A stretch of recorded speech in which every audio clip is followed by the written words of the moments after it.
Bonjour et bienvenue sur la chaîne Citoyens Lucides. Nous sommes aujourd'hui mercredi le 16 juin. Alors, mes chers citoyens lucides, pour les gens qui me suivez depuis plusieurs mois, vous savez que j'ai quand même beaucoup analysé le fameux Grand Reset. J'en avais parlé dans beaucoup de vidéos et j'en parle régulièrement parce qu'on voit très bien que non seulement on vit dans une histoire de fascisme sanitaire, mais la base de tout ça, c'est que le fascisme sanitaire, ça a été implanté en fait pour implanter le fameux plan du Grand Reset qui se trouve être en fait une espèce là, de réingénierie sociale et réingénierie économique là, de notre mode de vie. Alors, le but de tout ça, en fait, c'est de vouloir sauver la planète, c'est-à-dire de diminuer autant que possible la surconsommation, nous empêcher d'avoir des contacts sociaux, parce que ça, tu sais, c'est trop la liberté de penser, tout ça. Mais là, je ne veux pas nécessairement parler de la réingénierie sociale, mais plutôt au niveau de la réingénierie économique présentement. Alors là, je suis retombé sur une de mes vidéos que j'avais postée il y a de ça environ 5 mois, où ce que j'avais parlé beaucoup, là, effectivement, du fameux plan du Grand Reset. Et là, j'ai remis la main sur une partie où ce que je parle, entre autres, là, des emplois là, dans certains secteurs qui sont jugés comme étant indésirables par le plan du Grand Reset. Alors, on s'organise pour fermer nos cossins, puis tout ça. Alors, ce que je vais faire, c'est juste en introduction, je vais vous passer en preuve le fait qu'effectivement, je vais parler de cette affaire-là. Et là, j'ai trouvé plusieurs articles dans les dernières heures que ils vont juste en fait prouver que finalement, le fameux plan du Grand Reset a fonctionné. Je vous dis pas que je suis d'accord avec ça, vous savez très bien, loin de là, mais juste comme quoi que quand on avait notre fameux Justin Trudeau qui disait que la pandémie, ça avait été une bonne raison pour faire une espèce de reset économique de toutes sortes d'affaires, ben regardez, moi j'en avais parlé, lui en a parlé, puis là il y a du monde qui dit non, non, non, ça c'est une affaire de complot, patati patata. Ben moi je suis désolé, mais regardez, voyez-vous, l'affaire c'est que nous on en parle de ça depuis des mois, et aujourd'hui, tout ce que je veux, c'est que vous puissiez savoir que si vous étiez au courant de ces affaires-là, puis que vous êtes remis un petit peu en question parce que, tu sais, à un moment donné, des mois d'avance, puis là, après ça, on attend d'avoir des preuves, ben là, je vais vous les fournir, les preuves. Alors, si jamais, à un moment donné, vous commencez à parler de l'histoire du Grand Reset, parce que c'est pas de la fiction, on est vraiment en train de le vivre, donc vous allez pouvoir vous dire, ben garde, finalement, j'étais pas fou pantoute. Alors, je vais simplement vous faire écouter un petit peu ce bout-là, là.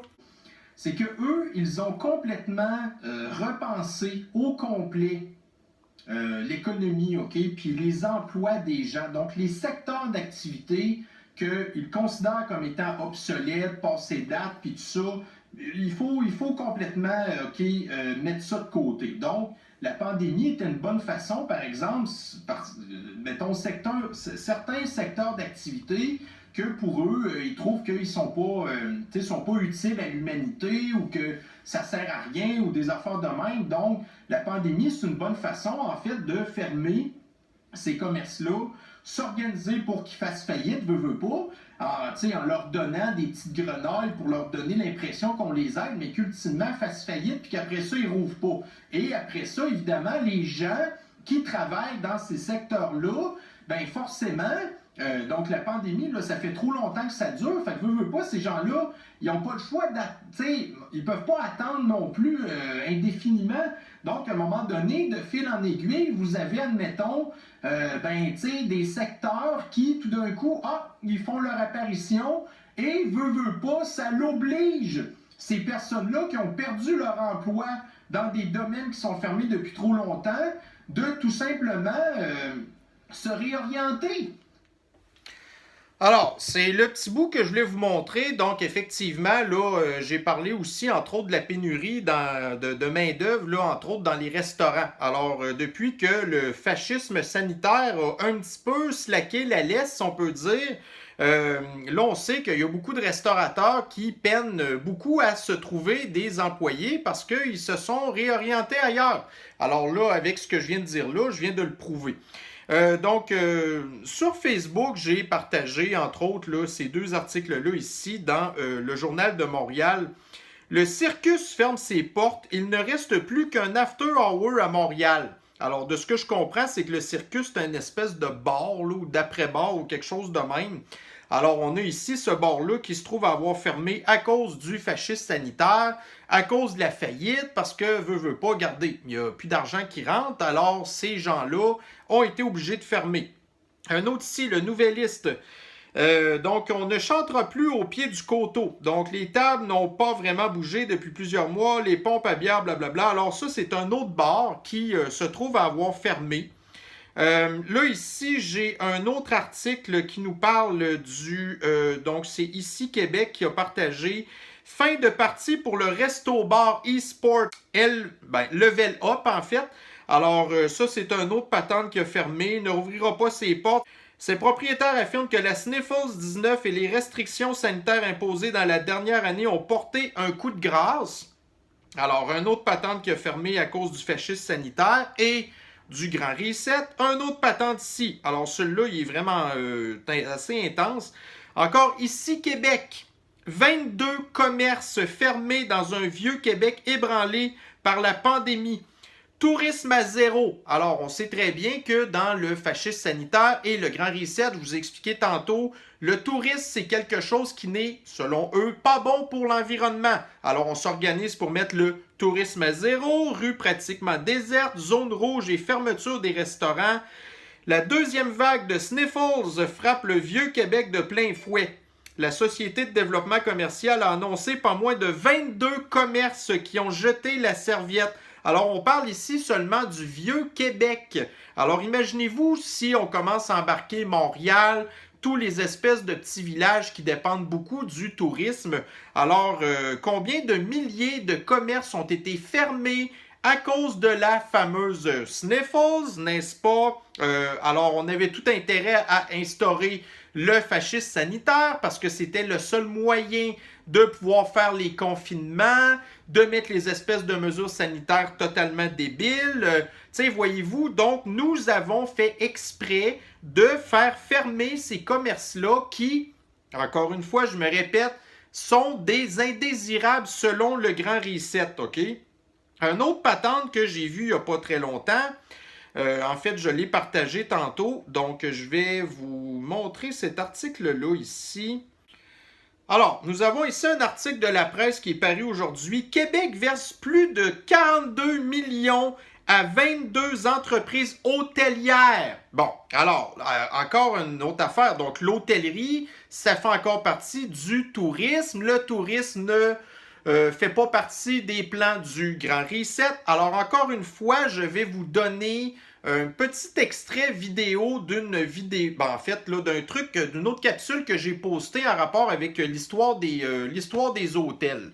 Un article du CTV News qui remonte au 21 septembre 2020 qui dit, alors c'est un article en anglais, les libéraux sont en train de faire un programme de 1 million de dollars pour que les villes puissent racheter les motels et les hôtels pour un programme rapide de logement. Alors, on sait que puis ça, je vous en avais déjà parlé dans d'autres vidéos en rapport avec le Grand Reset, on sait que les grandes villes ont des problèmes de logement, OK? Tu sais, puis les gens qui ont des logements, souvent, ils sont rendus vraiment trop chers, puis pour les personnes à faible revenu, c'est plus possible d'avoir accès au logement maintenant. Alors, dans l'article ici, puis je vous le résume rapidement, OK? Donc, Ottawa. Le gouvernement fédéral, le plan des fédéraux, OK, de dépenser 1 million de dollars dans les 6 prochains mois pour que les villes puissent leur permettre de racheter des properties, là, c'est-à-dire des biens immobiliers, comme par exemple les hôtels ou des hôtels ou les hôtels, OK? Alors, je pense que vous comprenez, grosso modo, que effectivement, j'avais déjà parlé de ça. Cette vidéo-là date d'il y a, je pense, quelque chose comme 4 mois. Donc, dans mon article de la presse aujourd'hui, donc Québec verse plus de 42 millions à 22 entreprises hôtelières. Québec donnera un coup de pouce à l'industrie touristique, mon œil, durement touchée par la pandémie de Sniffles depuis plus d'1 an. Alors, donc, ils vont verser 42 millions de dollars, blablabla, sous forme de prêt. Une aide financière de 42 millions de dollars, blablabla, sous forme de prêt. Alors, qu'est-ce que ça veut dire? C'est que les hôteliers qui, depuis plus d'un an, ont déjà plein de dettes, alors là, vont en avoir encore plus par-dessus les oreilles de dettes supplémentaires, éventuellement vont faire faillite, mais là, étant donné que le gouvernement leur prête des sous, alors là, à ce moment-là, ils deviennent créanciers. Alors, ce qui veut dire que si jamais ils viennent qu'à faire faillite, le gouvernement va avoir une part de propriété dans les hôtels. Ils vont donc acheter les hôtels et ils vont transformer ça en logement social, en espèce de pseudo-résidence pour personnes âgées, blablabla. Bla, bla, bla. Tout ça, ça faisait partie du grand reset. Alors, ce que je voulais vous dire, c'est que si vous connaissiez déjà le plan du grand reset en détail, moi je vous en ai parlé, alors nous avons des preuves que c'est exactement ce qui est en train d'arriver. Alors quand on dit que l'année passée ça a été la pandémie de sniffles, alors là cette année ça va être une pandémie économique. On va voir tous les commerces qui sont pas capables de pouvoir s'en sortir.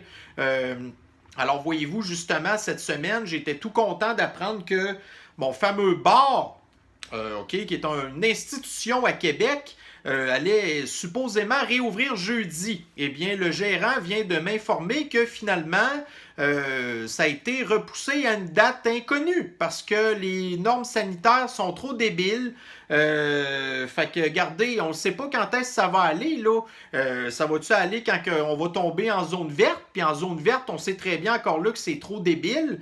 Puis après ça, ça va être la rentrée scolaire. Puis là, le gouvernement va nous sortir plein de cochonneries pour essayer de nous retomber en fascisme sanitaire et de remettre encore plein d'espèces de normes mongoles dans les restaurants, les bars et toutes sortes d'affaires. Alors, à ce moment-là, là, ça va être terminé. Le peu d'établissements comme ça qui vont avoir survécu de peine et de misère, ça va être terminé. Alors, c'est ça le plan du Grand Reset. Donc, j'ai la grande tristesse de vous annoncer que le plan a été une réussite sur toute la ligne au niveau de la gang de maudits débiles mentales qui sont en arrière du fameux plan. Alors, quand bien même que certaines patentes vont avoir capoté, comme peut-être l'histoire là, du passeport thérapie génisale, ça va peut-être être difficile d'implanter ça, mais c'est pas grave. Ça reste qu'au niveau économique, la catastrophe s'est passée. Alors, les commerces que le Grand Reset ne veut plus rien savoir vont être complètement balayés.